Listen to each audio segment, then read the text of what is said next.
Well, look at this. Back with another NASCAR season reaction video. This one for the 2005 NASCAR Nextel Cup Series season. And there is a lot to talk about for this one. Just some background about what I knew about the season going in, though. I had a document of cautions per season back from like 2019 that I did because I wanted to try and correlate if, maybe some of the favorite seasons that people have correlated to a higher amount of cautions. So I kind of went back from like 2018, 2019, back through 2000. And I remember that 2005 had an absurd amount of cautions in the Cup Series. It had like 370 something cautions, I think 373 cautions, which over a 36 race season averages to about 10 cautions per race.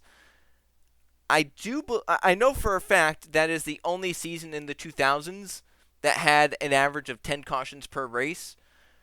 And if it's the only one in the 2000s like that, I assume it's the only time in NASCAR history there's been a season which has averaged 10 cautions per race. So going in, I knew, hey, it's going to be a season with a lot of cautions, right? I mean, it's the most cautions NASCAR's ever had in a single season. If you thought, 2022 had just over 300 cautions in its season, and I kind of thought that was a lot because lately we haven't really broken that number. So the fact that, 2005 had like 70 more cautions than that, there's a lot of cautions in a season. So I knew, that was going to happen. I knew there were some Wreckfest races. For example, the Coke 600 had 22 cautions. Who doesn't know about that? So I knew going in, like, hey, there's not going to be a lot of long runs. It's going to be, caution, caution, caution. More races are going to have double-digit cautions than not.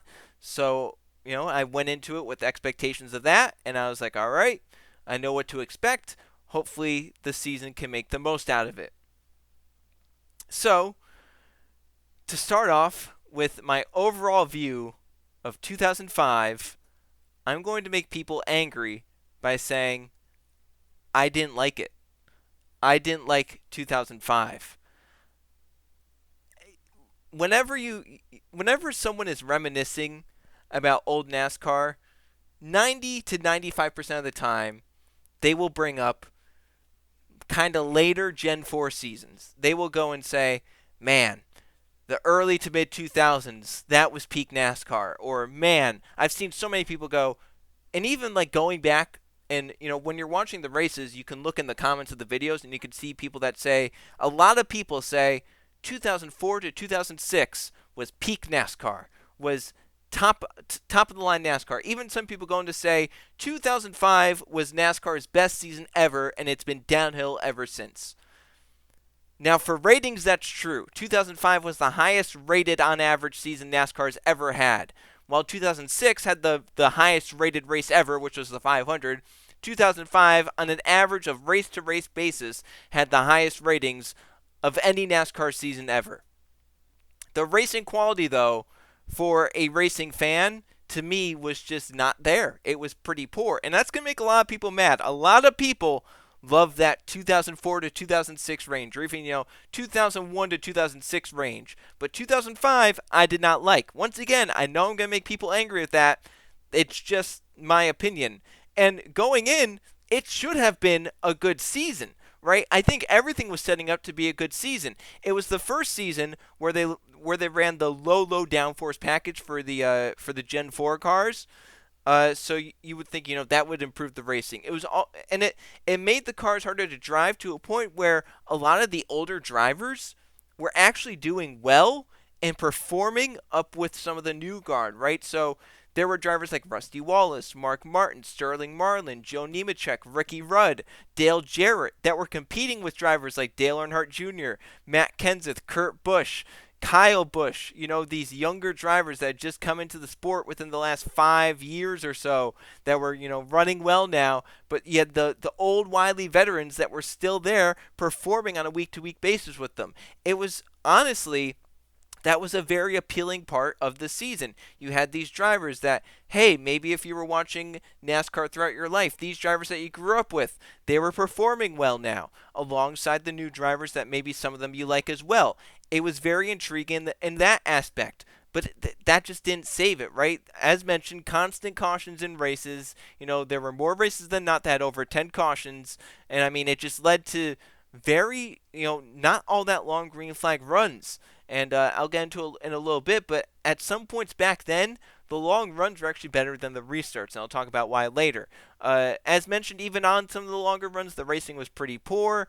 There were many races where you could tell one driver had the best car, and they kept the track position, and, once they got away on a restart, maybe the restart was their Achilles heel of the race, but if they got away from lap traffic, they were able to pull away, keep the gap, and then their car got better, and they pulled away. There was a race like, Greg Biffle to start towards the back of the field at Texas, and he drove through the field within the first 100 laps, got to the lead, and never really lost it for the rest of it, kind of stunk up the show.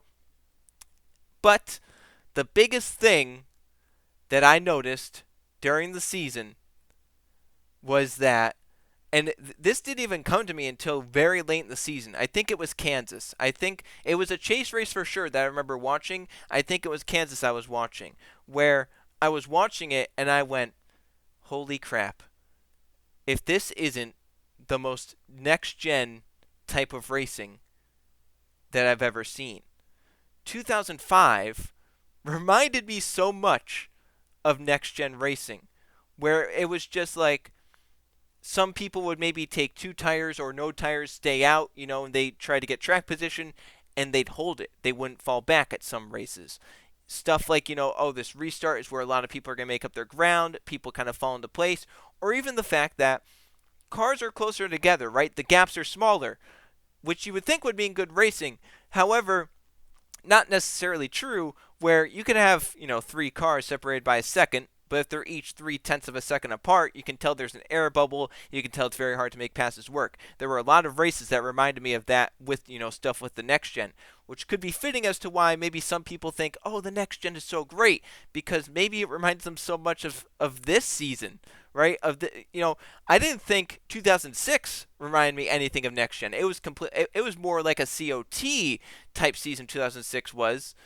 But for some reason with the same car the season prior, 2005 reminded me so much of next-gen racing. And I do not like how the next-gen races.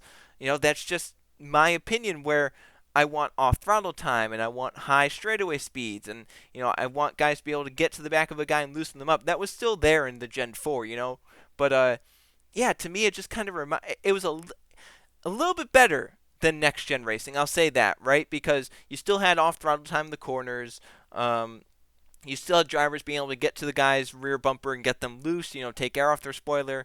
So, that part was better. But overall, the racing as a whole kind of reminded me of next-gen racing. It was kind of scary. So, once again, though, I didn't think of that of 2006. I thought 2006 was a very good season. So, that's just kind of odd. But moving on from that fact, I had talked about how this was the first Gen 4 season where NASCAR ran the 4.5-inch spoiler on the back of the cars, trying to help drivers, be able to get to other drivers and make passes work and widen the racetrack out and allow Goodyear to bring a softer tire. Drivers at first hated the low downforce changes. Right? I think it was Texas. There were a few kind of bigger accidents, and drivers were complaining, the cars are impossible to drive, and all these crashes are happening because, drivers are losing it on restarts when they're around other cars, and then it collects, 5, 6, 7 other cars. So drivers really hated it at first. Within the first 10 races or so, the big talk was, why are all these cautions happening? Why are all these wrecks happening? And a lot of it was pointed to the lower downforce package, and even, I think it was even Texas, where there were drivers that were like, yeah, in the Busch race with less horsepower and more downforce, we were all over the racetrack, but now with this lower downforce, we're forced to run within 2 grooves, which is weird because lower downforce is supposed to widen the tracks out. We saw that, in 2006, that was the first season where tracks really widened out because they were able to run over the racetrack with a softer tire. I'm almost wondering if Goodyear didn't expect what they could bring to the track, and they kind of brought harder tires, and it didn't really work like it was supposed to intend to with the lower downforce. I don't know, but something was very odd with the first part of 2005 where there was just so drivers were just unhappy with it, and even I think it was Daryl up in the booth was like, I've been saying they're already slipping inside around, and it's the winter and the spring. When they get to the summer and they're going to tracks like Chicagoland or New Hampshire in the summer where it's hot, slick racetracks, they're going to be so out of control they're not going to be able to make green flag laps. It did get better throughout the season, and drivers kind of, they didn't call it out as much, if at all, later in the season. But that was interesting to see that the drivers were not fans of low downforce changes, whereas when it came to the Gen 6 or even the Gen 7, drivers are desperate to get as much downforce off the cars as possible. So that's kind of weird that that kind of how that kind of shifted throughout the course of history.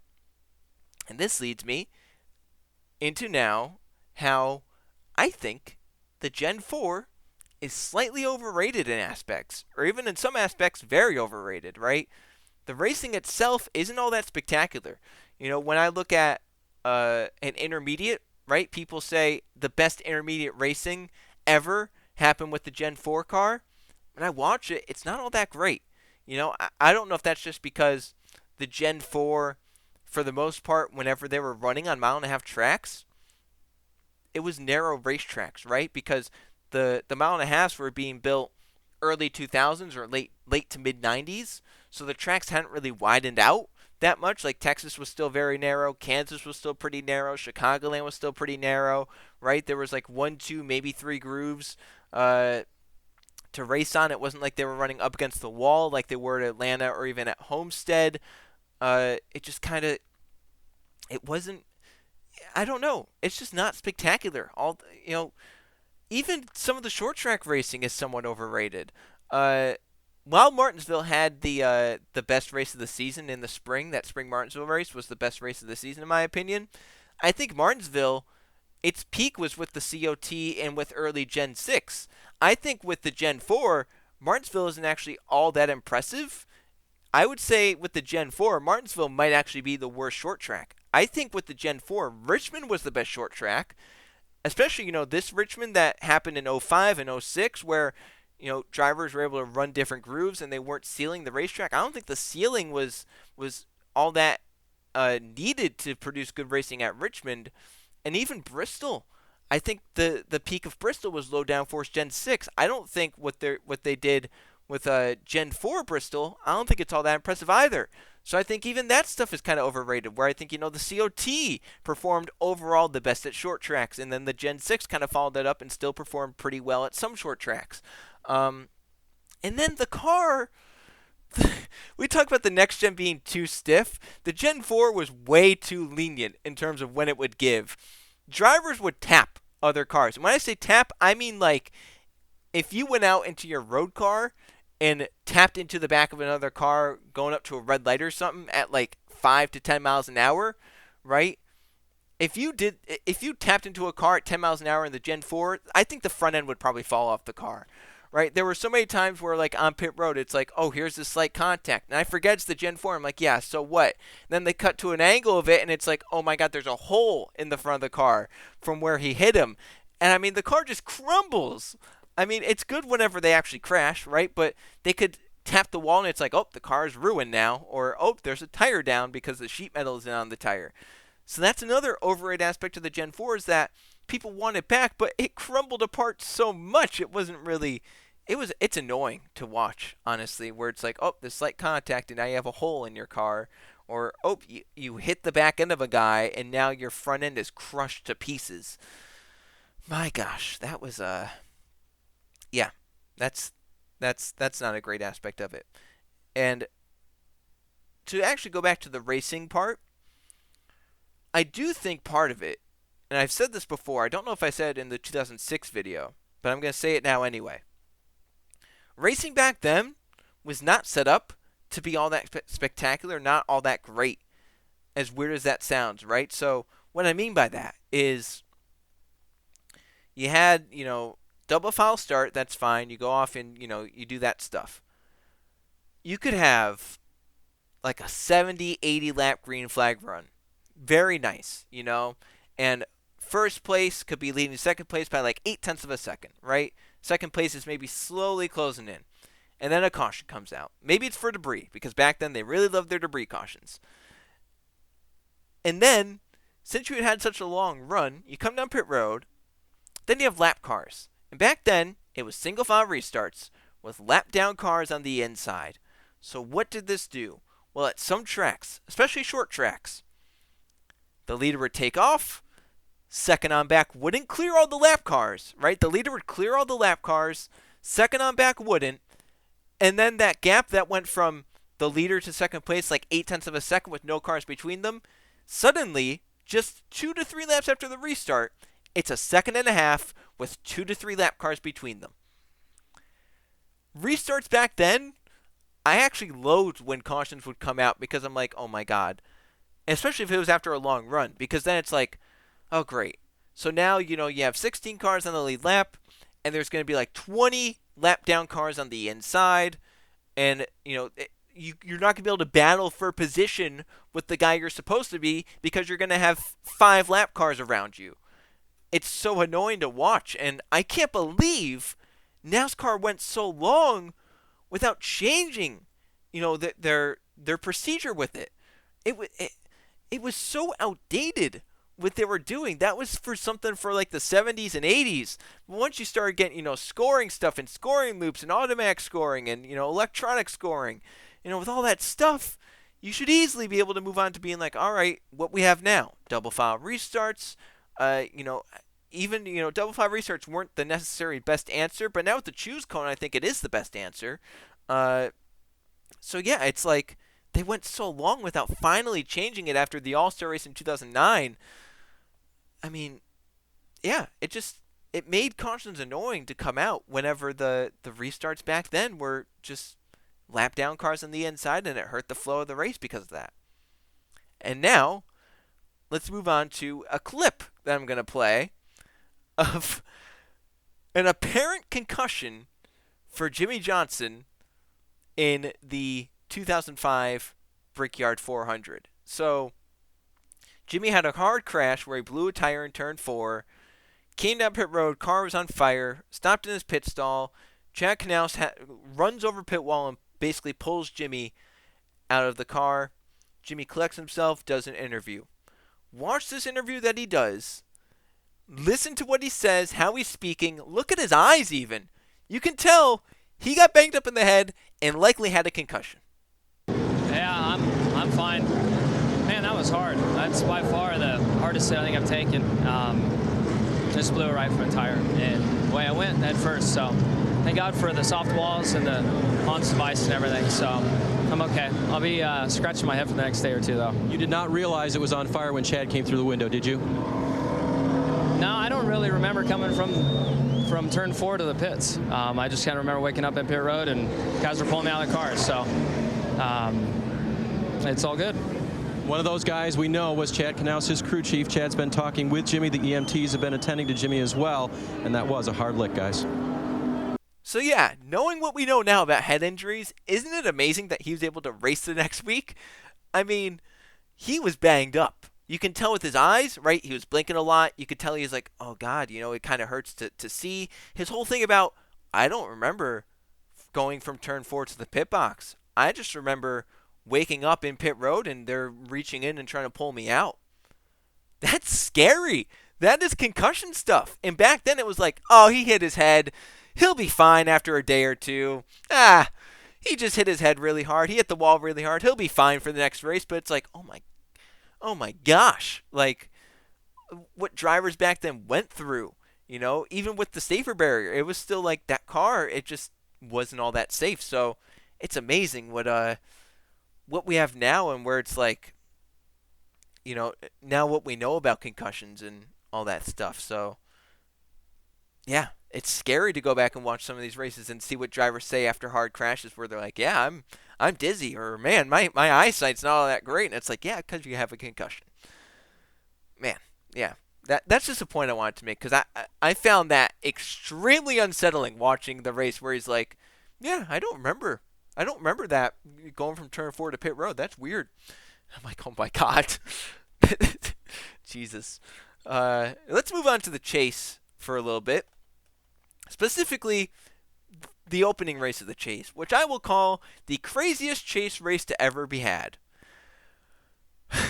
New Hampshire, the first chase race of the season. I don't have any clips of this in the background because there's just too much to find. All the stuff that happened in this chase race, it all happened in the first 200 laps. The last 100 laps calmed down. But you had, on lap 3, Kurt Busch, a championship contender, get wrecked by Scott Riggs. He pulled into the garage all angry, got out of his car, pushed past some people to march down pit road and go up to the 10 pit stall and talk to Rodney Childers about what happened on the accident. A little bit later on in the race, Casey King got wrecked by Kyle Busch. Casey was unhappy, so then ran into him under the caution and got parked for the race. Joey McCarthy, I think it was under that caution, found a way to spin out by himself. I don't know how that happened. Michael Waltrip wrecked Robbie Gordon after a caution flag had come out. Robbie Gordon, then unhappy, backed his car down the racetrack and tried to hit Michael. Actually almost hit some other cars like Tony Stewart. And then he tossed his helmet at Michael's car, walked up to Michael's car and threw his helmet. We all know that. And then he told NASCAR on the radio that he will wreck Michael on purpose for what Michael did to him. And that caution that came out was actually for Mike Bliss. He was the reason for that caution. He blew out a brake rotor under caution and then crashed again in turn 1. So he had crashed in turn 1, drove away, came down pit road, blew out a brake rotor trying to catch up to the field, and wrecked again in turn 1 under the same caution flag. And then Robbie Gordon's interview after the wreck where he called Michael a POS over a live broadcast. A lot happened. And then NASCAR was threatening to park drivers if they continued to be crazy, not only for this race, but maybe for future races, depending on how bad it was. That was a race where NASCAR lost control. Fortunately, it ended in what you're seeing right now, a great finish between Ryan Newman and Tony Stewart, with Newman coming out on top, and the final 100 laps were pretty clean. But, those first 200 laps, I think it was a madhouse. It was like Bowman Gray Stadium out there. And speaking of madhouses, Charlotte Motor Speedway 2005 was the worst year ever for the Charlotte Motor Speedway. First of all, it had the most overrated Coca-Cola 600 ever. I know that I like long-run racing and races with just cautions sprinkled in. So I knew going in, hey, listen, this could be a bad one, right? 22 cautions over a 400-lap race. I could very easily not like it because of that. But I was like, you know what? Maybe in some of the shorter runs that they had, there's some good racing, and I'll be optimistic because a lot of people go back and they say, oh, man, the 2005 Coke 600, sure, there were a lot of cautions, but there was some great racing, in the middle of those cautions. No, there was not. I mean, there were some decent moments, but the racing did not make up for the fact that there were 22 cautions. It is the most overrated Coke 600 ever. I will never want to watch that race again, and I don't think I'll ever watch that race again because it was not good. It was a pretty bad race. I mean, it just wasn't good. I know it has like the Jimmy and Bobby finish, but the race itself was not good. So and then to follow that up, after that race was such a shit show, and people wanted to make the race better for the chase race that was coming up in the fall. The 2005 Charlotte Fall race was the original 2008 Indianapolis race that no one talks about for some reason. I mean, the tire issues in that race were insane. There were double-digit tire issues. I think there was like 9 that brought out a caution, and at least a handful more that didn't bring out a caution. It's insane how bad it was. So the story behind the 2005 Charlotte race is that after the failure of the Coke 600 with all those cautions and how bumpy the racetrack was, the track said, well, a lot of the cautions and a lot of the tire issues were caused because the bumps in the corners and, drivers not be able to control, and it was damaging the tires. So what they did was they smoothed the racetrack out. They basically wore down the bumps, got the track nice and smooth. So they fixed the bump problem. The issue with that, if you smooth the road out, what's going to happen? Well, you're going to have more grip, right? You're going to be a lot more comfortable going around corners. What does that mean? Well, that means higher corner speeds. So that's not really that much of an issue. Until you realize the track didn't tell anyone they were doing this, right? So they did this.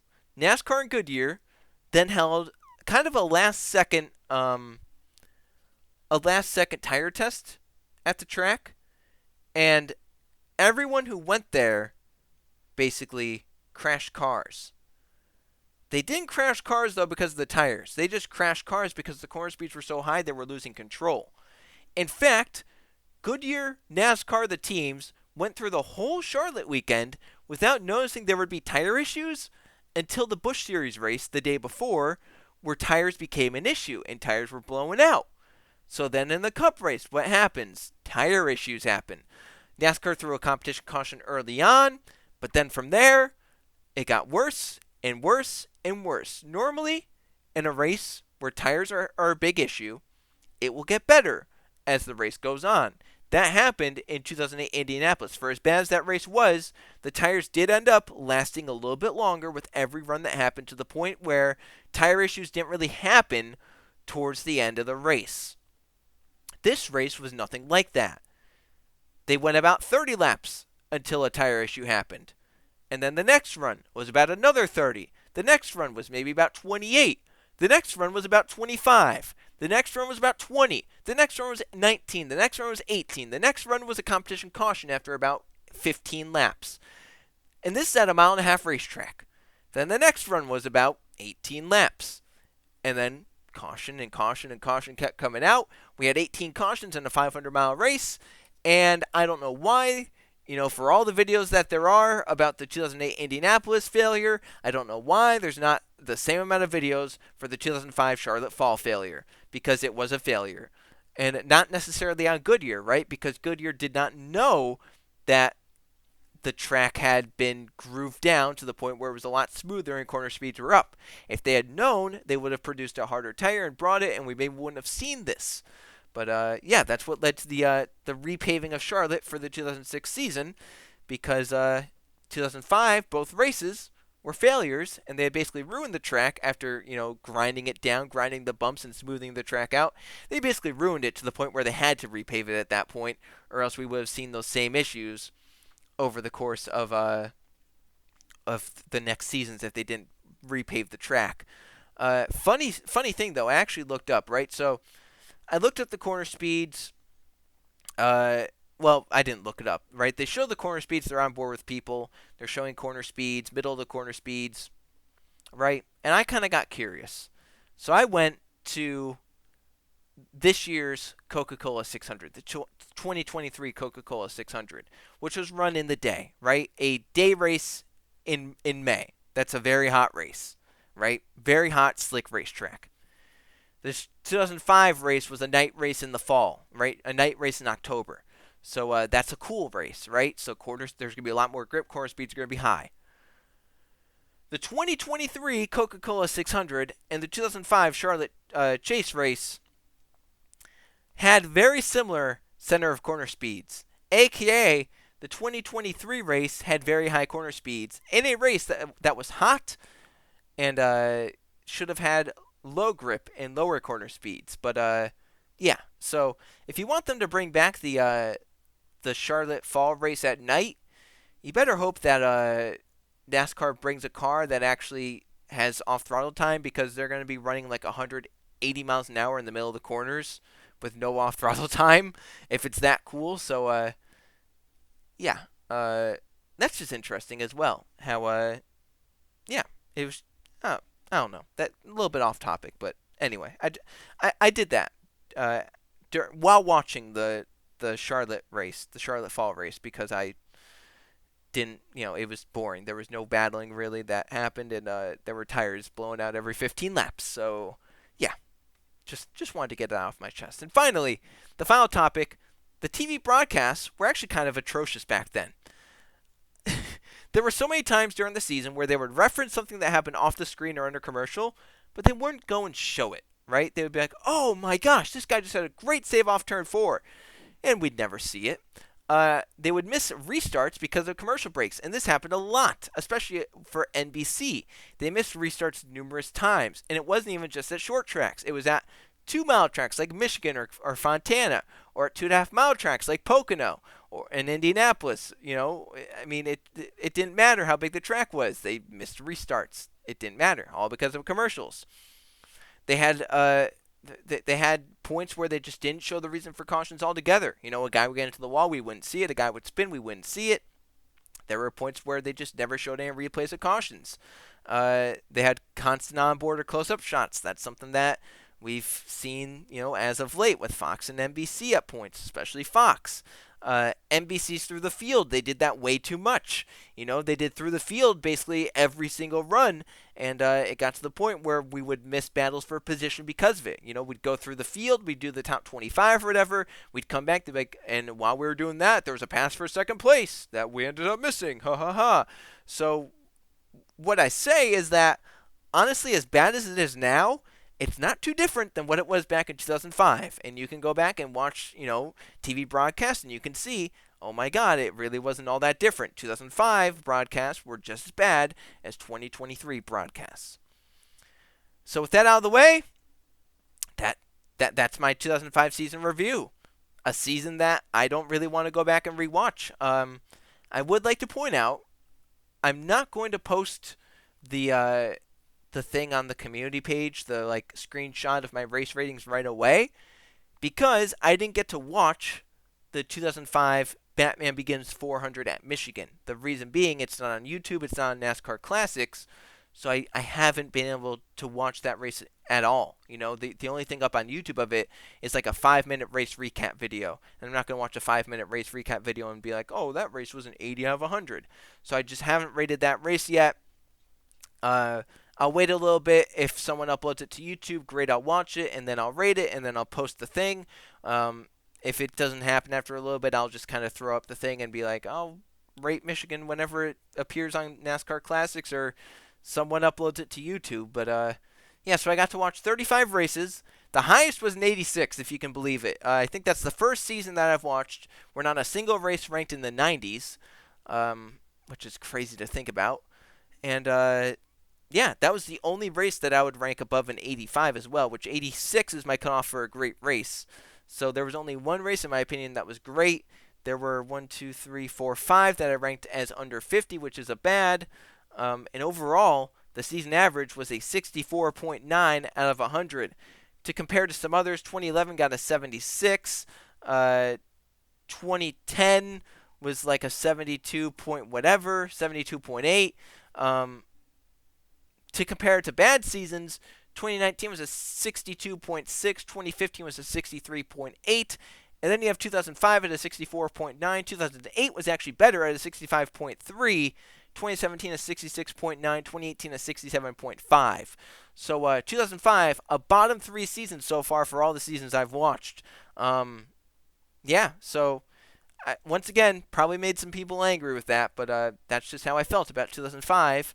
If you made it this far, thanks for watching. My plan is to finish off 2023 this weekend at Phoenix, and then over the off season watch the 2004 season, just in case, if that one is a good season, then I don't get sad about the current state of NASCAR watching if it is a good season. And then maybe if I finish 04 by the time the 2024 season begins, maybe I'll watch 2020. Right? Maybe I'll go and watch a season that I think is bad to maybe offset the bad that I'm feeling in current day NASCAR and be like, oh, well, maybe it's not actually all that bad considering we had 550 for a few seasons. But, off of that tangent, thanks for watching, everyone, if you made it this far, and I'll see you guys for the next one.